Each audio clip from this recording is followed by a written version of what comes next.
Allah wahdahu la syarikalah wa asyhadu anna Muhammadan abduhu wa rasuluhu alladzi la nabiyya wa la rasula ba'dah. Allahumma shalli wa sallim wa barik ala Muhammad wa ala alihi wa sahbihi wa man tabi'ahum bi ihsan, amma ba'd. Halaman 659, babun fi ghazwati badrin. Hadis tentang perang Badar. Badar itu satu daerah merujuk nama sumber mata air di pesisir ya, dekat ke laut, dekat Madinah tentu saja. Perang Badar ini terjadi pada tahun kedua Hijriah. Awal mula disyariatkan perang itu sebelumnya ada perang-perang, ada perang Badar 1, ada perang Badar 2. Nah, ini perang Badar yang dimaksud itu perang Badar 2. Jadi ketika turun izin dari Allah di surat Al-Hajj, udzina lilladzina yuqataluna bi annahum zulimu, diizinkan bagi orang yang diperangi yaitu kaum muslimin karena mereka dizulimi untuk melawan. Nah, mulailah tahun kedua Hijriah itu Nabi SAW itu melawan dengan cara mencegat rombongan dagang Quraisy yang ke Syam. Kan orang Quraisy itu rihlatas syita'i wassaif. Jadi dagangnya ke Syam, kalau tidak ke Syam ke Yaman. Jalurnya kan kalau dari Mekah ke Syam, Syam itu Palestina ya, Suriah, pasti lewat Madinah. Nah, maka di perjalanan mereka pulang membawa barang-barang itu biasanya strateginya itu dicegat ya, dihadang untuk dirampas. Karena status mereka kafir harbi. Kafir harbi itu orang kafir yang memerangi, yang mengusir, yang membunuh, yang merampas harta kaum muslimin di Makkah. Maka status mereka boleh dihadang di tengah jalan, boleh diambil hartanya, boleh juga dibunuh. Itu izinnya turun tahun kedua Hijriah. Sebelumnya ada beberapa perang yang tidak terlalu besar, dan kemudian terjadilah ini perang Badar yang disebutkan di dalam surat Al-Anfal ya, awal juz ke-10, liyaqdiyallahu amran kana maf'ula ya. Walau tawa'attum lakhtalaftum fil mi'ad walakin liyaqdiyallahu amran kana maf'ula. Jadi perang Badar itu perang yang tidak direncanakan.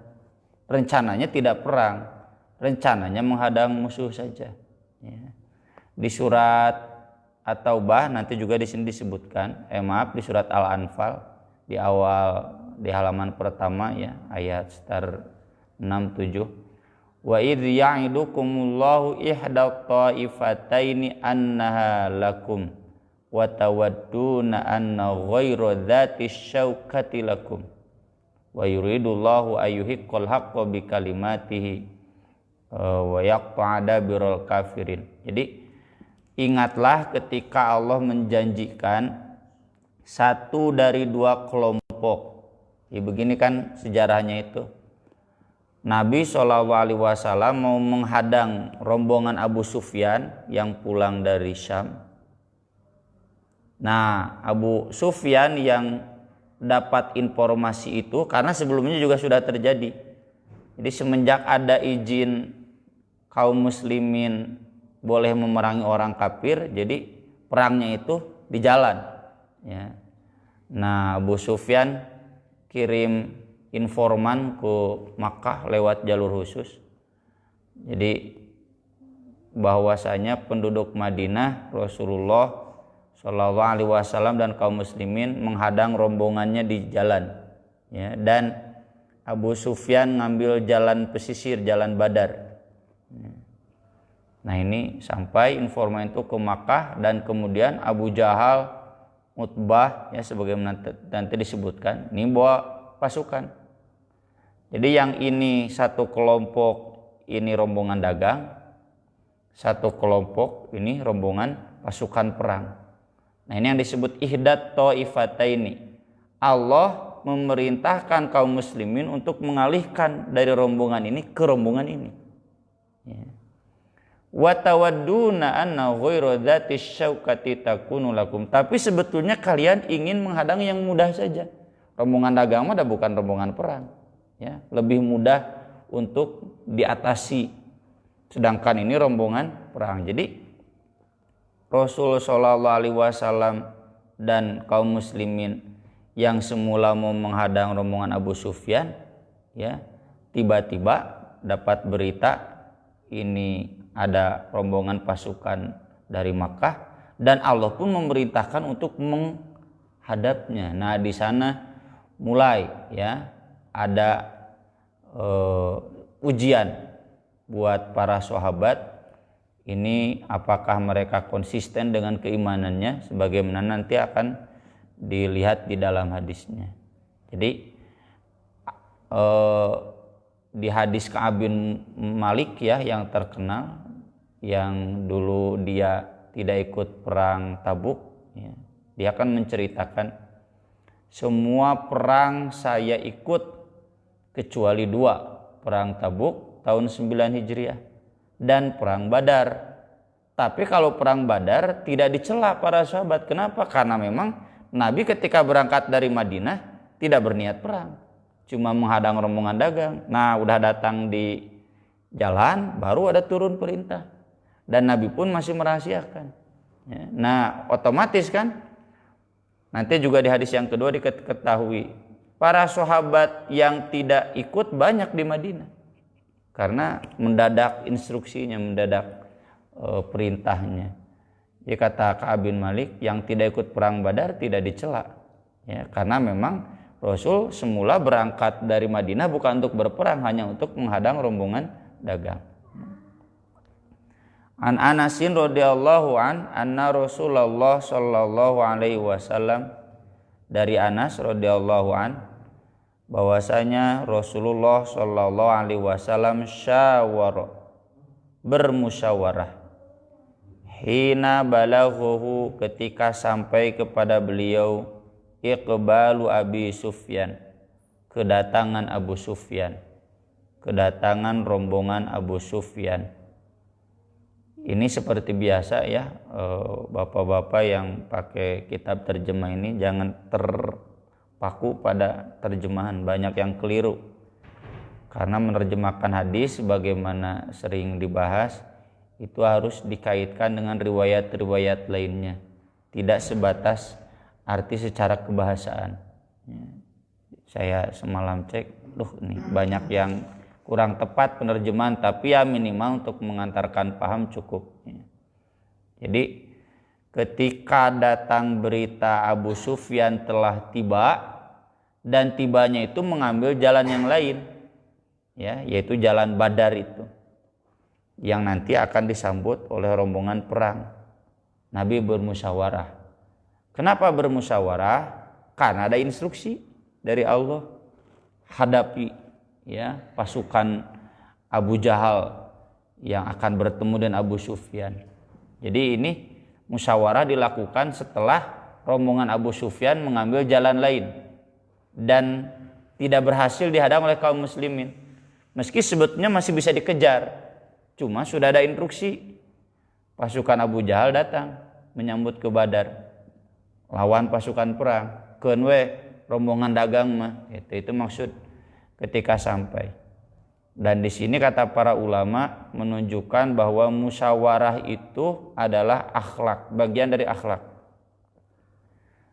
Padahal ya seyogianya Nabi SAW nggak perlu bermusyawarah, tinggal langsung saja Allah memberitahu ini pergi, begitu kan. Tapi tidak, Nabi minta pendapat ya. Jadi meskipun sah-sah saja ini masjid harus begini, tetap saja sebagai akhlak harus meminta saran, pendapat, musyawarah ya. Dan itu juga yang nanti diabadikan di surat Ali Imran, walau kunta faddan ghalidhal qalbi lam faddu min haulik fa'fu anhum wastaghfir lahum wasyawirhum fil amr, ya. Fabima rahmatin minallahi linta lahum. Jadi sebagai pemimpin, Nabi itu harus senantiasa lembut, jangan keras. Ciri lembut dan tidak keras itu selalu musyawarah. Arti musyawarah sudah pernah kita bahas, itu menyaring madu. Ya, madu kan suka ada kotornya, disaring, mencari yang terbaik. Nah, musyawarah itu meminta pendapat, ya, kira-kira yang terbaik bagaimana. Meskipun seorang nabi tentu dibimbing oleh wahyu. Geus puguh pan nih. Diskusi instruksinya udah jelas. Wa idh ya'idukumullah ihdat taifatain di surat Al-Anfal. Ya. Termasuk ya kita di level rumah tangga dengan keluarga, jangan mentang-mentang bapak sebagai kepala rumah tangga ke istri begini. Tetap saja minta saran, meskipun mungkin bapak sudah lebih tahu ya apa yang harus dilakukan, tapi meminta pendapat itu bagian dari akhlak. Nah, jangan kasarna pendapatnya geus kabaca gitu. Mau jauh gitu. Tapi tidak demikian, Nabi tetap bermusyawarah. Qala, kata Anas, fatakallama Abu Bakrin radhiyallahu an fa'arada an. Abu Bakar kemudian menyampaikan pendapatnya, Nabi tidak menanggapi. Tsumma takallama Umar radhiyallahu an fa'arada an. Umar kemudian menyampaikan pendapatnya, Nabi juga dingin-dingin saja. Ini menunjukkan ya bahwa selalu dalam hadis dimanapun yang disebutkan paling utama itu Abu Bakar, Umar. Ya, Ali sendiri juga demikian ya. Dalam hadis-hadis tentang manaqib Abu Bakar dan Umar, selalu para sahabat manapun sepakat kalau menceritakan Nabi dengan sahabat pasti disebut yang pertama Abu Bakar, disebut Umar. Sahabat lain bukan berarti tidak berpendapat, cuma yang diceritakan oleh Anas, Abu Bakar, Umar menunjukkan betapa mulianya kedudukan Abu Bakar dan Umar di mata para sahabat, karena memang kemuliaan mereka juga di mata Nabi SAW. Maka kalau orang Syiah bersikeras yang menilai Abu Bakar, Umar ini kafir, pengambil perebut hak khilafah, itu mengingkari sejarah, ya, mengingkari sejarah yang natural. Abu Bakar dan Umar itu kemuliaannya diterima oleh umat Islam, ya, yang mengkafirkan mereka otomatis kafir. Faqama Sa'd bin Ubadah radhiyallahu an. Lalu Sa'ad bin Ubadah berdiri. Beliau tokoh Khazraj, ya, tokoh Ansor. Faqala iyana turid ya Rasulullah. Apakah yang Anda maksud itu kepada kami? Jadi di sini terlihat ya, Rasul itu sering tidak langsung berani langsung mengatakan sesuatu, takut menyinggung. Dijelaskan dalam kitab-kitab mengapa Rasul bermusyawarah. Sebetulnya yang memang Rasul inginkan respon dari Ansor, tapi beliau tepok langsung gitu. Kira-kira Ansor gimana? Ya, tidak. Sok kira-kira bagaimana gitu. Maksudnya mau memancing respon dari kaum Ansor. Mengapa Rasul membutuhkan respon dari kaum Ansor? Jawabannya satu, kalau Muhajirin sudah dibaiat sejak di Makkah bahwa mereka siap membela Rasul dimanapun berada, termasuk dengan perangnya, dengan nyawanya. Jadi maka ketika Abu Bakar ngomong, Umar ngomong, ya Rasul udah tahu. Nah, yang Rasul harapkan respon Ansor bagaimana?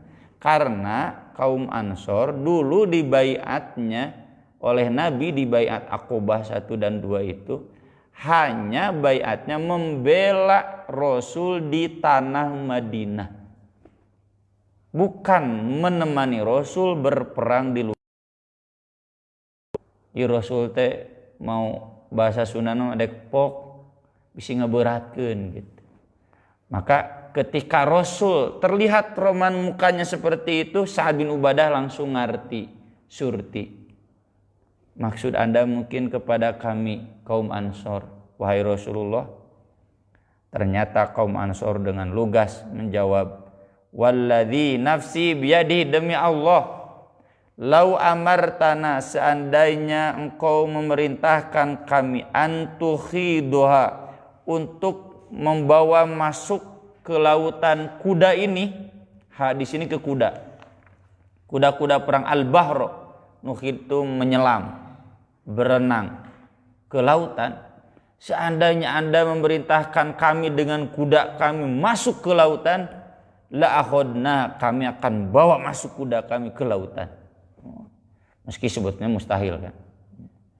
Walau amartana an nadriba akbada, dan seandainya Anda memerintahkan kami untuk memukul dadanya, atau ya itu kan kuda kan tunggulan gitunya. Ayo, itu maksud an nadriba akbada ila barkil khimad. Barkil khimad itu satu tempat yang namanya khimad, yang jauh jaraknya dari Makkah kurang lebih 5 malam, 5 hari. Ini kata Imam An-Nawawi peribahasa yang biasa digunakan oleh orang Arab untuk menunjukkan satu tempat yang jauh. Seandainya Rasul menyuruh kami untuk pergi dengan kuda kami ke ujung dunia, gitu. Ke ujung genteng, ujung kulon, ujung pandang, ujung berung, ke ujung dunia, la fa'alna, kami akan melakukannya. Nah, tenanglah Rasulullah Shallallahu Alaihi Wasallam, ya, karena takut memberatkan orang Ansor, karena orang Ansor sebelumnya tidak dijanji untuk perang di luar, ya, hanya untuk membela Rasul di Madinah saja. Qala, kata Anas, fanadaba Rasulullah Shallallahu Alaihi Wasallam an-nas, maka Rasulullah Shallallahu Alaihi Wasallam menggerakkan pasukan, ya, dan di riwayat-riwayat itu banyak bagaimana komando Rasulullah menanam maju, merdeka atau mati. Nanti juga di hadis yang kedua. Karena Rasul Shallallahu Alaihi Wasallam seorang orator, ya, seorang komandan yang suaranya lantang, ya, bukan hanya orang yang lembut lalu kemudian bager lelei, enggak. Rasul itu semua tipe yang baik ada di beliau. Ketika beliau harus keras, ya, lantang, mengobarkan semangat, beliaulah yang paling ahli. Fantolaku, maka kemudian sahabat pun pergi, hatta nazalu badron, sampai datang ke Badar. Ya, jadi tadi kan sudah kita ceritakan, ini awalnya mau nyegat, menghadang rombongan Abu Sufyan, tapi kemudian Abu Sufyan berbelok ke arah Badar. Tadinya mau dikejar saja, cuma ternyata Allah memerintahkan, tuh dari Makkah sedang datang pasukan 1000, harus dihadapi. Ya. Sebetulnya kalau cukup menghadang Abu Sufyan lalu pulang lagi ke Madinah, beres. Cuma ada perintah lawan, ya, yang 1000 di Badar itu, maka kemudian datanglah ke Badar. Ya. Wa waradat alaihim rawaya Quraisy, dan saat itu telah datang mendekati mereka para pencari air dari rombongan Quraisy. Wa fihim ghulamun aswad, di antaranya adalah seorang budak hitam, libanil Hajjaj, milik Banil Hajjaj. Banil Hajjaj ini salah satu keluarga Quraisy yang ikut perang Badar. Fa akhudhu, lalu para sahabat menangkap budak hitam tersebut yang jadi pesuruh untuk mencari air. Tewak sahabat. Fakana ashabu Rasulillah Shallallahu Alaihi Wasallam yas'alunahu, lalu para sahabat Rasulullah Shallallahu Alaihi Wasallam bertanya kepada budak hitam tersebut, an Abi Sufyan wa ashabihi, tentang Abu Sufyan dan rombongannya. Jadi sahabat mengira dia pesuruh dari rombongan Abu Sufyan, makanya nanya. Fayaqulu, dia hanya menjawab, mali ilmun bi Abi Sufyan, saya tidak tahu apa-apa tentang rombongan Abu Sufyan, walakin hadza Abu Jahlin wa Utbah wa Syaibah wa Umayyah bin Khalaf. Yang saya tahu ini Abu Jahal, Utbah, Syaibah, Umayyah bin Khalaf. Ini Umayyah bin Khalaf dunungan Bilal, ya mantan majikan Bilal. Yang nanti ya ada filmnya kan, film Bilal itu bagaimana Bilal membunuh Umayyah bin Khalaf di perang Badar. Saya nggak tahu apa-apa Abu Sufyan, saya tahu ini rombongan Abu Jahal. Fa idza qala dzalik, ketika dia mengatakan demikian, dorobu, dipukul. Aku sih cenah gitu. Jujur kamu orang Abu Sufyan gitu. Fa qala lahum, jadi kapaksa, "Na'am, ya. Ana ukhbirukum, saya akan beritahu kalian. Hadza Abu Sufyan." Ya memang ada Abu Sufyan, karena terpaksa dipukuli. Fa idza tarukuhu fasa'aluhu, maka sesudah jawab begitu, kemudian oleh para sahabat dibiarkan. Lalu bertanya lagi para sahabat kepada dia, bagaimana sekarang Abu Sufyan? Dia menjawab lagi jujur, "Mali bi Abi Sufyan ilmun." Saya sebetulnya nggak tahu Abu Sufyan gimana. Walakin hadza Abu Jahlin wa Utbah wa Syaibah wa Umayyah bin Khalaf finnas.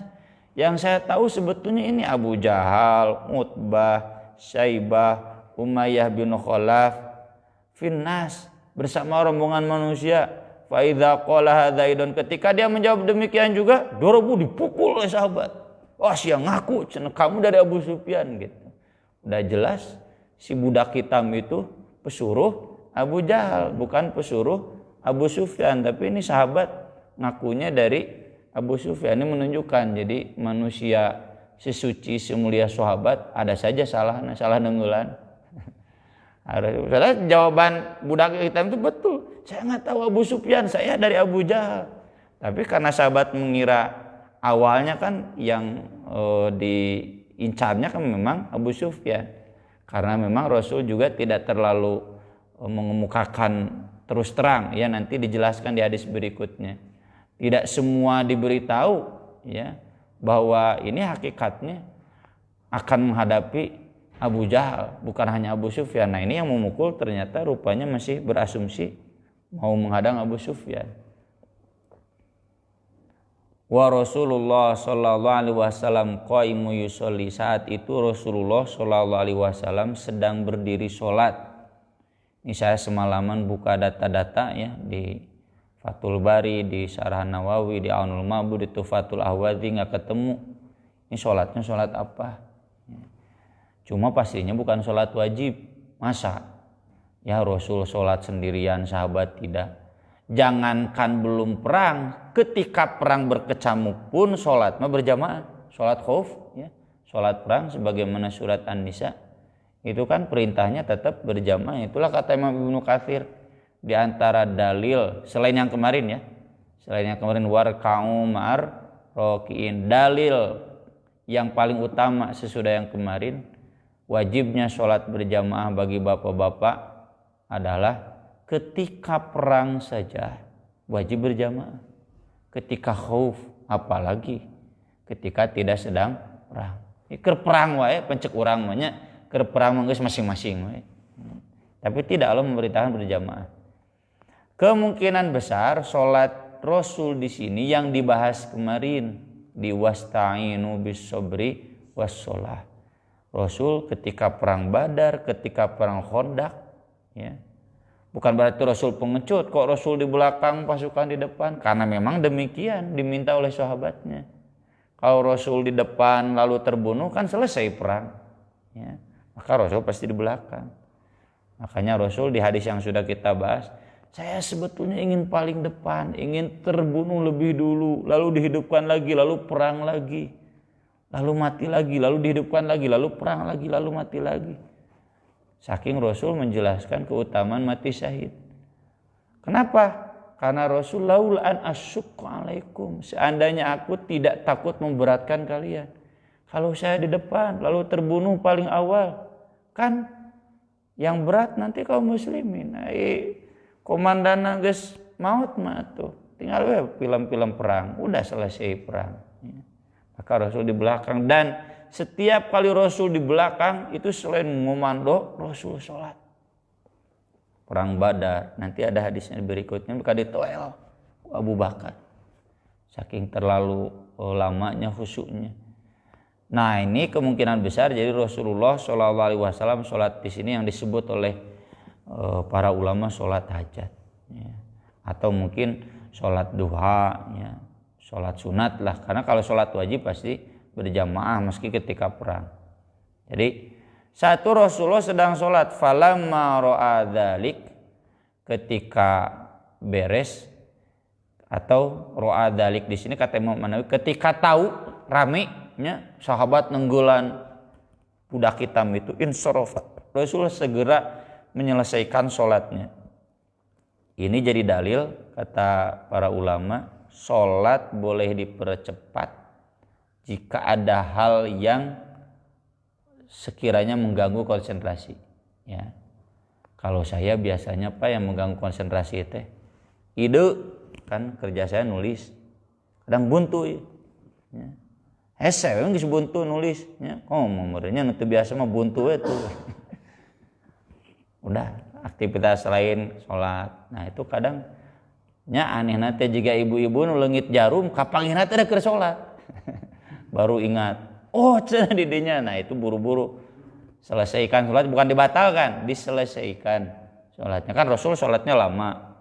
Nah ketika tahu ada itu, Rasul segera menyelesaikan sholat. Ya boleh.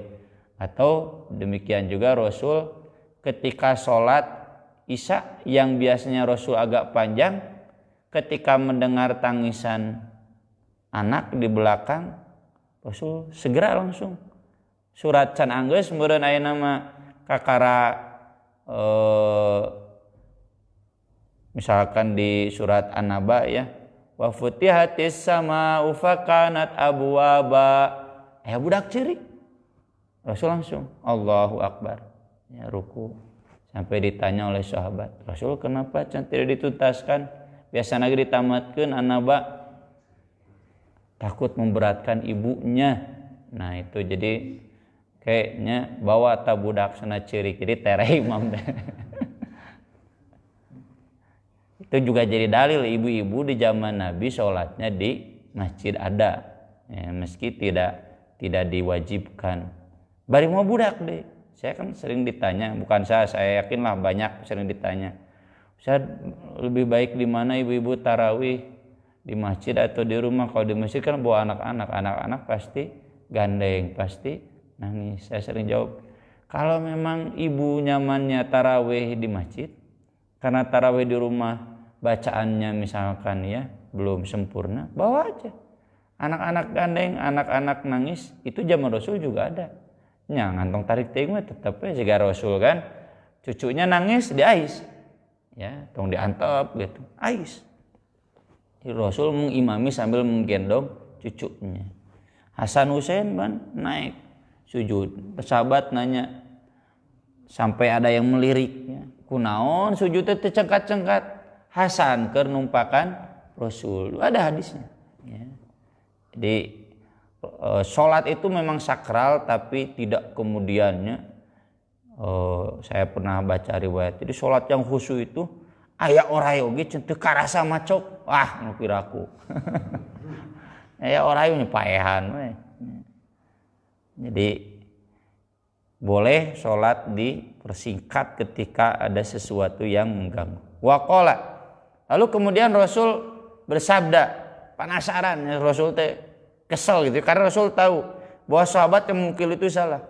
Walladzi nafsi biadi, demi Allah, la tadribunahu idza sadaqakum, kamu malah memukul dia ketika dia jujur.